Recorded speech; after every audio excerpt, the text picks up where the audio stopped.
देणारे प्रेमच देतात, दुसरं काही चंदन दुर्गंध देऊ शकत नाही, संत अभिशाप देऊ शकत नाही. म्हणून भाऊचं नाव बदनाम करू नका, भाऊचा धाक दाखवू नका, पाप लागेल तुम्हाला. मला सांगा, चिडणं आणि रागवणं लहान माणसाचं काम आहे. मग भाऊ बोलत होते, सुधरावं म्हणून बोलत होते. आई बाप असतात घरामध्ये, आई लाड करत असेल ना तर बाप मारत असतो. दोघही लाड करत असले तर पोरग गेलं कामातून. एक मवाळ असलं पाहिजे भगवान बाबाप्रमाणे, एक भाऊ प्रमाणे रागवणार असलं पाहिजे, तर मग समाजाचा गाडा चालतो.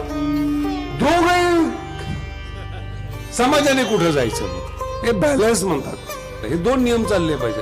आणि दोघही जेव्हा तुम्ही त्यांच्याकडे जाल, संसारातलं मागू नका, कृपेचा आशीर्वाद मागा. इतकी ताकद आहे महाराज कृपेमध्ये. अहो डाकू रामायणकार होतो, ही संतांची ताकद आहे.